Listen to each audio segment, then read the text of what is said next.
Hi, it's Mark Owen from Moose Marketing and PR, the editor of Punchline Magazine, and welcome to Punchline Talks, the business breakfast briefers, where I ask a panel of experts to review the morning newspapers, find out what's going on in their own businesses and find out what's going on in their own business sectors, and finally, what's caught their eye in this week's Punchline. We've got a fantastic panel. We've got Alasdair Garbutt, partner of commercial property team at Willans Solicitors based in Cheltenham. We've got Chun, the owner and director of the Mayflower Chinese restaurant and takeaway, and Margaret Adewale from HR Department. Thanks ever so much for joining us today, guys. Good morning, Mark. Good morning. Good morning. Right, let's quickly have a quick look at the Nationals, what's going on. We'll start with the big one, shall we? So Whitehall Chiefs holiday despite Afghan debacle. The Times, the Daily Telegraph, Biden, UK and allies had choice to remain. The Guardian, RAB refused to take calls during fall of Afghanistan. The Daily Mail, bad call minister. Basically, they're actually saying that nobody actually made the phone call. That's their allegation at the moment. The Daily Mirror, I will fight for Stuart. This is it's a kind of bizarre one, really, because they go on to Stuart Labbert's death with Michael Barrymore. It's a story that they continually run with all the time. The Mirror, the Daily Star, I'll take a terrifying dementia on the head. This is a story about Dennis Law. Unfortunately and sadly, he's got dementia. The Sun, this is a story about Woko and Juliet. Rather upsetting. This is for well, this is all about Shakespeare's Romeo and Juliet play, saying that there's going to be warnings of blood and fake blood and suicide actually in the play itself. That's the Sun. The Western Daily Mail, the Western Press, COVID blamed as Kilvar court shuts. And finally, the Citizen, SOS bride has to hitch to get hitched. Chun, thanks for joining us. What have you picked out in today's papers, please? No, you've got to turn up, mate. Chun, can you put your sound on, please? Yeah. Sorry, Mark. I got there in the end. I was reading in the one of the newspaper about the songs all have to be rewritten for the generation. That was very interesting. Songs I grew up with in the 80s and 90s, now they have to retitle and reword it. So yes, that was quite interesting. Which paper was that? That was in the Daily Mail for the woke generation. Yes, it's funny you should say that, because in the Sun newspaper there's a piece in here about how they've actually rewritten the words for "It's raining men." They've actually changed it to "It's raining them." I don't know. Oh no. What else have we got? All the fun's gone. All the fun's gone from it. We're not too careful. We're going to rewrite every song. What else have you picked out, Chun? I think the Dennis Law, the football, because I'm a football fan. I thought his statement was very gentleman, like him. The statement he put out. Yes, he's a very brave chap, isn't it? It's very sad, and it's going to really, these kind of stories are coming more and more out about the older footballers, getting dementia from heading the ball. They were so hard, weren't they? Made of really hard leather and things like this. And they, do you think? I mean, should the game change? Do you think that the guys moving forward, should they carry on heading the football? No, I mean I've known customers who are not footballers, the builders, the everyday people. They have dementia, and I think we mustn't always blame the work or the sport we're involved with, because we enjoy what we do, we enjoy the sport. But I think it's easy to blame a particular sport. It's like tennis. I mean, they play 4 or 5 hours at Wimbledon. Surely, consequences in a few years' time. I mean, have they come out and blamed tennis?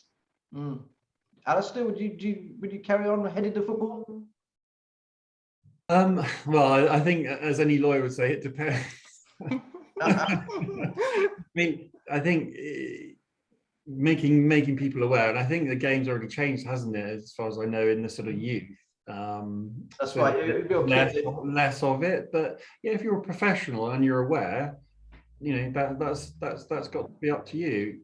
You don't have to sign up to play the professional game, and if you're aware of the risks when you do, like in any job, then it's you can make your own, should be able to make your own personal decision. I think same as rugby. We've got a debate in rugby about contact and tackling.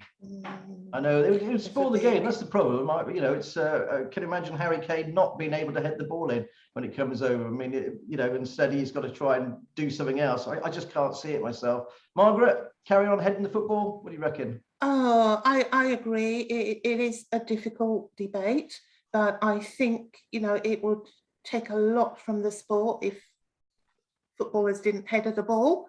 We would be looking at a completely different game, and it just wouldn't work. So I think there should be some sort of guidelines in place, but I don't think it should be banned altogether. No, I can't see it myself. Yeah. Anyway, let's go over to Alasdair then. Thanks very much. Thanks, Chun, for the papers. Alasdair, what have you picked out in the papers today? Well, I've got a sort of national, international element, and then a very local element. In the Times here, I was just flicking through this morning, and two separate articles sort of I spotted that seemed linked. The first one was about a crook who wouldn't repay £11 million because he was involved in a tax scam where he publicised this sort of tax saving to celebrities, and I think got in about £100 million and stole 20 million. But he's refused to pay HMRC £9 million back. So a judge has just given him another 10 years in prison. Oh, okay.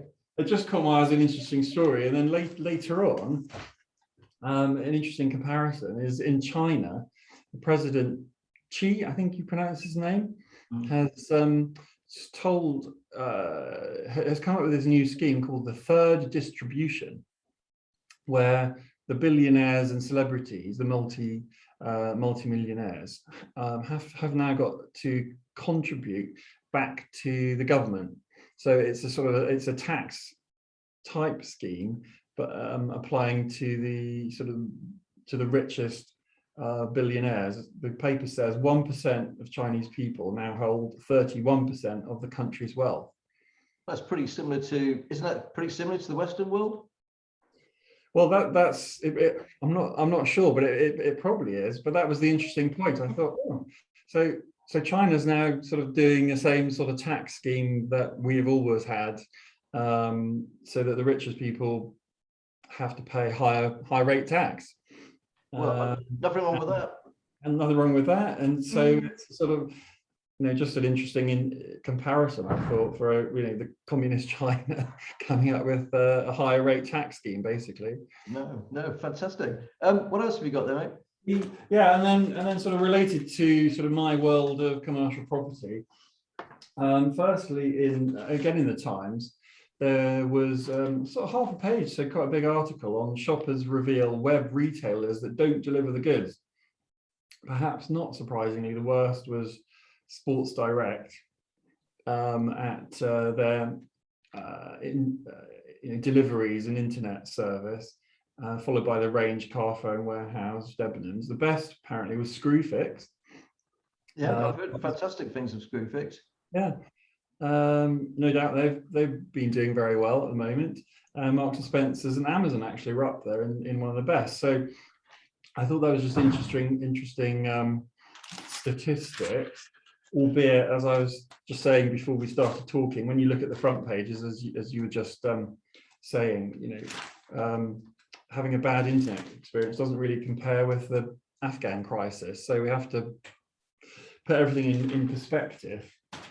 Then in the Echo, which was yesterday's, we've got a couple of effectively property related stories. So in Cheltenham here, we've got the famous is now a new cafe, which I saw the other day. Then we've got an article about the former Lidl supermarket here in Cheltenham potentially becoming a self-storage facility.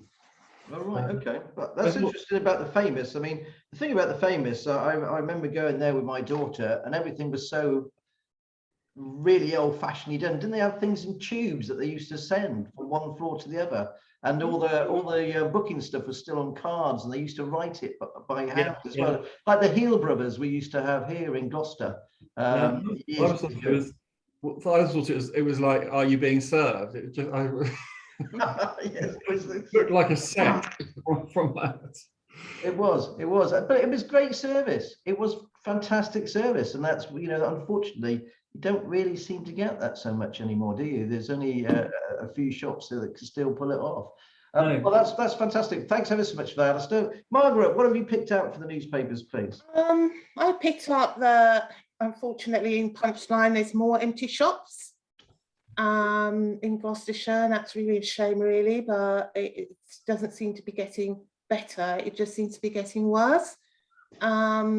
Particularly, I mean, Cheltenham doesn't look too bad on the whole when you walk around Cheltenham, but I think Gloucester's definitely struggling. I've noticed, I went into the town centre recently, and it's a very different atmosphere. So, you know, let's hope some of these new developments that they're proposing is going to make a difference to the area. Because I love Gloucester. I think there's a lot going for Gloucester. Great place for business, lovely area to live.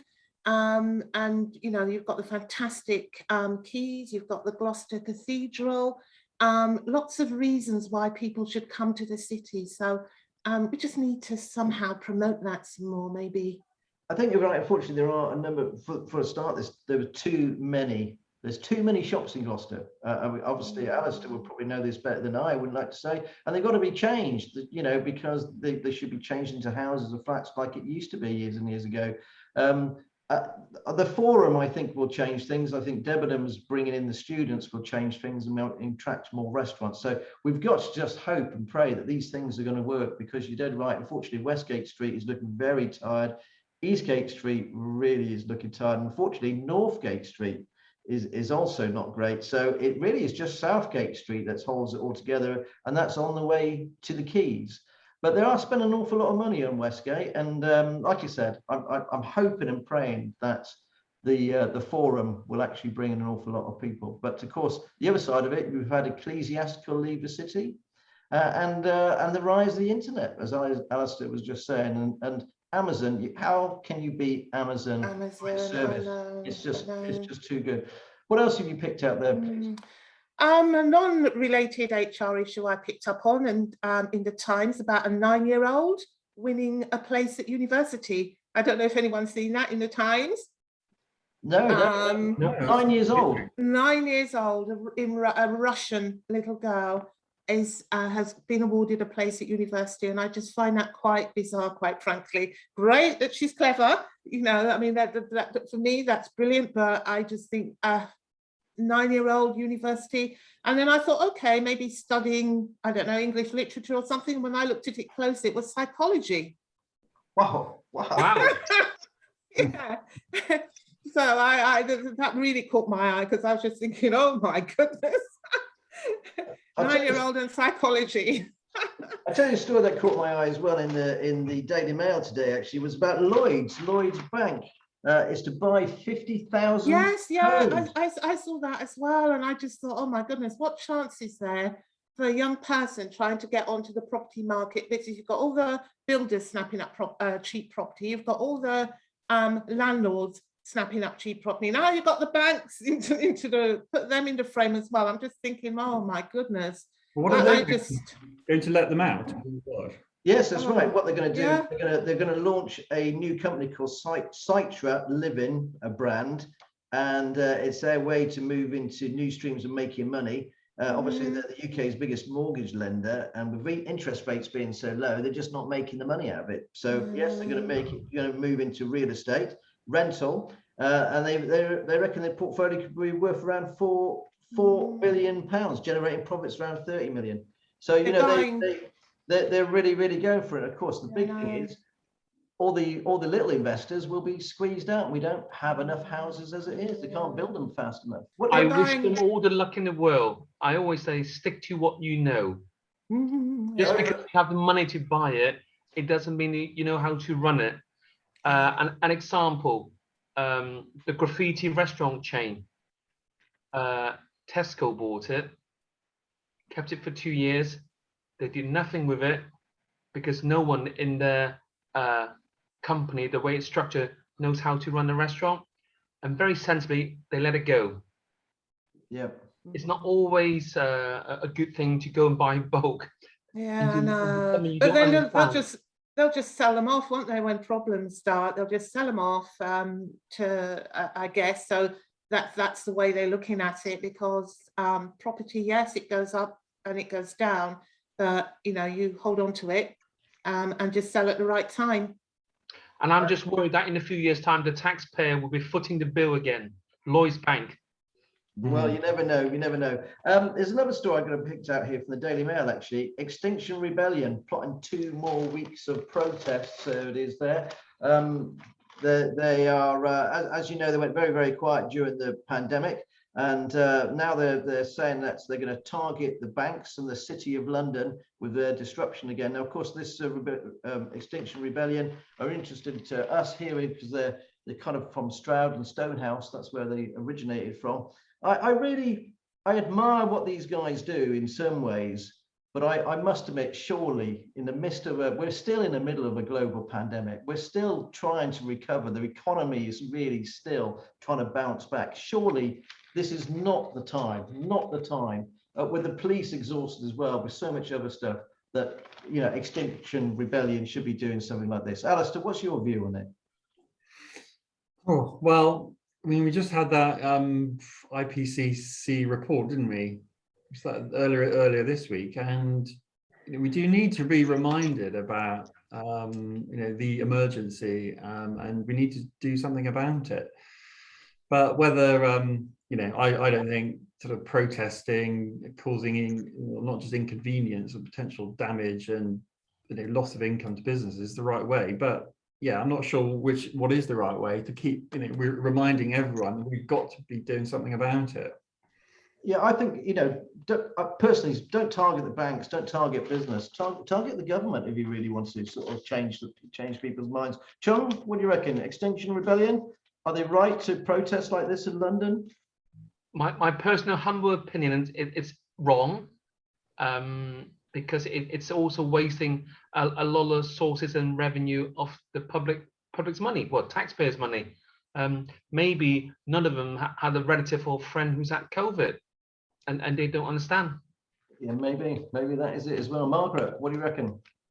On the one hand, if you don't demonstrate, you won't be heard, and I guess that's why they do it. But on the other hand, I agree with Chun and Alasdair. There's got to be a better way to do it, because it's like everything else. A lot of innocent people get caught up in the mix, and that is not so good.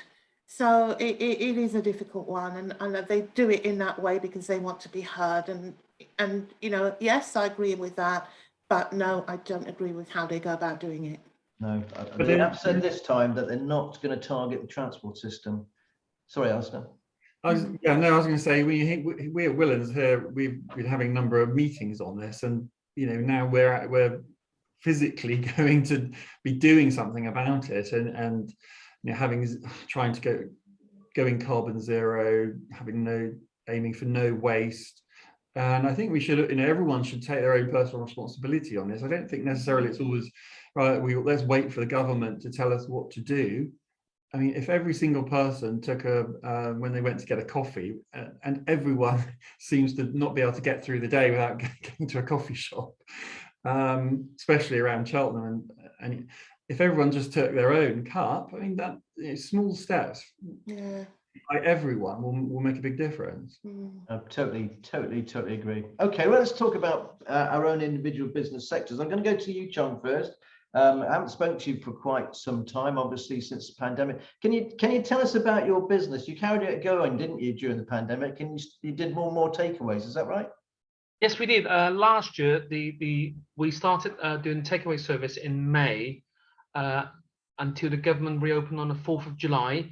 And we delayed the reopening because I want to personally see what other restaurants and bars and cafes, how they go about being COVID safe. It's a very sexy phrase, COVID safe, but what is it? What is it?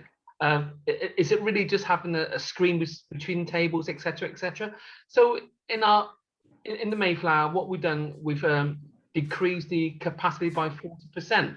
Basically, it's 24 chairs less in the restaurant, and we're very comfortable because it's not just about customer safety, it's also the team here, the family, the member of staff, they need to be safe as well, and we're very happy with that. And then of course come November, another lockdown, and we're to reduce the takeaways again, and then of course Boxing Day came, we have to do takeaways again. And it's very interesting how last year, when we became a takeaway shop, we were a restaurant with a takeaway service, but without the restaurant bit. But from Boxing Day onwards, we were a takeaway. Let me explain to you what that means. Where before we still have the coffee cups, the plates, the cutlery on the front line, and we have to move sort of the takeaway bit have to go over. So come Boxing Day, right, put all those aside, bring all the takeaway stuff in the front. So we became very, very efficient, if that makes sense. Yes. There's no obstacle to go over. It's there, customer call, customer collect, customer pay. So even we said to ourselves, how did we manage to do what we did on New Year's Eve, on Valentine's Day, and all those sort of things? Because we always analyze our situation. How can we be more efficient? How can we create that customer satisfaction? How many staff are actually work here there in the Mayflower, please, Chun? In the normal week, between 8 and 10.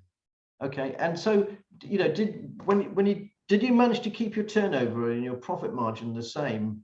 When it went away from the restaurant, because there's still a lot of overheads when you got the restaurant, but suddenly when you go to a takeaway, sure, there isn't so many overheads. And in some ways, I could imagine you'd be even busier if the people were coming. What happened? We were certainly takeaway side.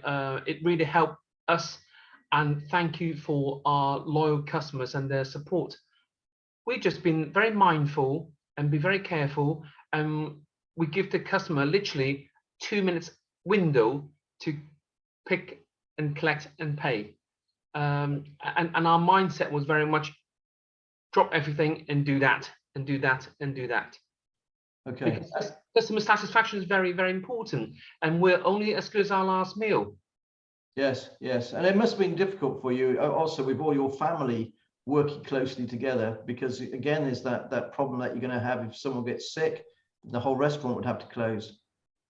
Yes, but luckily, I think we're all very positive, and when you have positivity, your health means it's always on the plus side, and it's always, I always say to family, our outlook should be positive, because there are many more people in the world, they're much worse off than us. Now, you've always been a prolific networker, that's why I met you, and lots of people know you from the sort of networking circuit, if you don't mind me asking. You seem to, you must have missed that quite a lot, because suddenly you couldn't go out and network, or did you just go to Zoom, or what did you actually do there? I started with a lot of Zoom, and then the business got busier, and I just have to spend more time in the business, because in hospitality, it's all hands on. I cannot work from home. I don't have a PA to pass the files to and say, sort it out. Everything is literally, we have to use these hands to cut the carrot, cut the ginger, and all those sort of things got to be used by hand. And it's quite satisfying, because our business is still going. This is our 39th year, and we're still enjoying every minute of it. Yeah, and it's a great restaurant, Chun. Great restaurant. I'm really looking forward to coming in there and having a meal there. Anyway, let's go over to Margaret. Margaret, HR, goodness gracious, you must be very, very busy. Very. For some reason, I seem to be doing a lot of work with disciplinaries and investigations, and there seems to be a lot going on for that at the moment. Various issues, problems, unfair dismissals, where people have dismissed unfairly. But I think changing the subject and going the other way, there are a lot of issues at the moment with recruitment. People just cannot recruit, and it's not just a particular industry, it's across the board. There was an article in the Times actually today about recruitment, and it was saying that only 11% of the people unemployed will be looking for work at the moment. And they've given reasons like people don't want to come off furlough because, you know, they're comfortable. People don't want to commute anymore. They've managed on benefits, and that's absolutely fine. They don't want to go back to work. People have got caring responsibilities. We've got the situation with the EU, or the immigration changes in the law. So there's really a multitude of reasons why it's difficult to recruit. So I don't know if it's affected you, Chun. Do you recruit? Do you need people for your restaurant, or have you already got? We had a lady doing the washing up for us in the kitchen. She gave me notice to leave because she's gone to work for a care home, which is paying much more money, which I was very pleased for her. And she recommended a friend to come and do washing up for us, because her words were, "He's a kind boss." Which I'm very touched. Yeah. Well, see, this is my next issue. I think companies are going to have to think very hard about how they attract people into their business. And the best companies with, you know, great place to work. You know, there's so many reasons why people should work for business, and it doesn't always involve a big salary. You know, when you go to work, you spend most of your time at work, and you just want to have, you know, as well as doing your job to the best of your ability, you want to feel that you're respected, you know, that you're doing a job you enjoy, you know, there's opportunities for progression, you know, you're working amongst nice people. All these things matter. And I think those are the people that will carry on recruiting and be successful, whatever happens. I've always said to my young front of house team members who are maybe at college or university, I've always said to them, I have to like you first before I employ you. And you have to like me as well to work for me. So it's a two-way thing. It's not a one-way, it's a two-way thing. You got to like me and like the work you do and the environment you're in. And exactly saying, I've got to like you first. And if you can smile, that's a big tick. That's how I always recruit people. Yeah, no, I think it is a brilliant philosophy, Chun, because, you know, like I said, if people are happy at work, they're loyal, they won't leave, they work hard. I mean, my best jobs, when I look back when I was working, if I had a good boss, I'd go the extra mile. I wouldn't care about working late, you know, putting in the extra hours, getting the job done. And, you know, I think a lot of employees need to learn from that. And customers benefit. Yeah, oh yeah. That's right. Well, let's talk about a good boss. So we'll bring Alasdair back in. Alasdair, obviously commercial property is really motoring on. That's your area of expertise. Seen the rise of warehousing, especially on the M5 corridor. What are you seeing at the moment in your marketplace? Yeah, I mean, that's warehousing is a great example, isn't it? And Google, Amazon are building that massive warehouse as well outside Gloucester. Yeah, there's just a huge amount of movement at the moment, and I sort of will go back to a comment, Margaret, that you made about lots of empty shops. And I would say that there may be a lot of empty shops, but in the background, there's a lot of negotiations going on. I'm aware of lots of landlords and tenants talking and negotiating. I mean, particularly for some of the quite well-known empty spaces down the road here in Cheltenham. I've been talking to tenants who, wanting advice. Some really big stores that they're looking at, they are negotiating now. So there may be empty shops, but there's a lot going on in the background which sort of nobody sees, and I don't think they're going to stay empty for very long. Are these new kind of businesses moving in, Alasdair? I'm assuming you talk about the promenade and areas like that. Exactly. So there's a very big. I probably shouldn't sort of mention the exact shop, but anyway, a very big clothes shop that's empty on the promenade. And yeah, the people I've been talking to who are looking at taking it are looking to change the use. So it will be a mix. It will be a cafe during the day, a restaurant at night, some sort of store maybe at the front, but not clothes. And then upstairs, a spa type treatments, nail bar, and that sort of thing. And that's exactly what's happening. That those empty shops, going back to my article on sort of a bad retail performance, people do still want a high street experience. It's not necessarily with the old shops we used to have, but with the new experience where you can actually get your coffee, have a quick massage or a haircut, or whatever, but have an experience and not just go and buy something. Isn't there a danger though? It could be too much experience and not enough buying stuff, because ultimately, if you're going to go out and shop, you like to have enough shops to have a look at and an experience. But if it all becomes coffee bars and nail bars and takeaways, that's going to ruin the well, I don't know, maybe it's not, maybe that's the next thing, isn't it? Well, yeah, no, I think you're right, and as I was alluding to earlier, I love my coffee as well, and I've already had my well-known brand this morning. But it can't all be exactly coffee shops and hairdressers, as some areas in Cheltenham appear to be. But because I think then that footfall will attract real shops with real products. They may be perhaps more national and more high value brands, possibly, which I hope not, because local retailers, local brands, what we want to see as well. But there's a danger that they could be priced out of the market. So who knows? It's just this massive shift. And is prices starting to come down now? For because some of the values, I mean, especially on the prom, were absolutely crazy. I remember seeing the gap and what they were paying was just eye-watering money. Well, that's the interesting thing, is that a lot of the landlords are still holding out for the rents that they're being used to.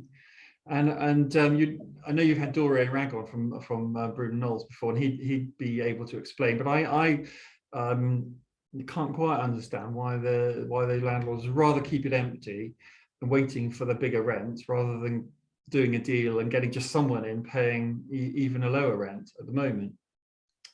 Maybe that will come in time if the shops are left empty for much longer.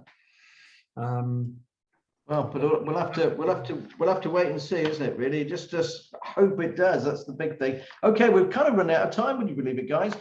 Just wrap it up. Let's go over to back over to Margaret. Margaret, what have you picked out in this week's punchline, please? Just a story each before we wrap up. In this week's punchline, it was just was it punchline where the article about the wedding? That was quite amusing. And it had a nice story in the end. The car broke down at on the way to the wedding, and they had to hitch a hike. They literally had to stop to see if they can stop some cars on the street to get the bride to a wedding on time.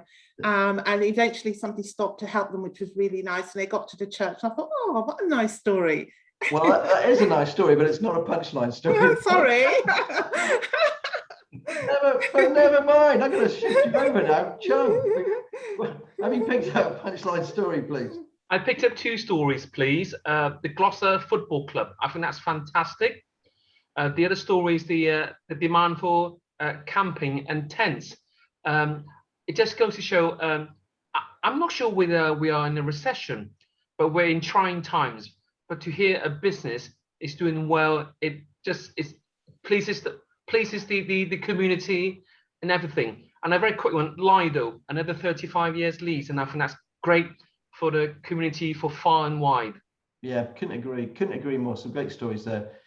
Alasdair, we'll finish off with you, sir. What's the story caught your eye in punchline?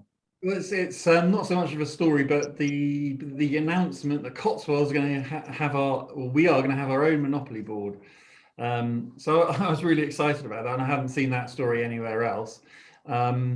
And it's something that we as a family love to get out pretty much every Christmas. It's the only time, in the whole year we'd actually sit down and play a board game, and it just is so nostalgic. No, I think it's gonna. I imagine it's going to be an absolutely huge hit, and it'll be really interesting of where they actually decide, which area is going to be which is going to be Mayfair. Anyway, that's all we've got time for, guys, I'm afraid. Thank you ever so much for joining us today at Punchline Talks. We'll see you very soon. Bye.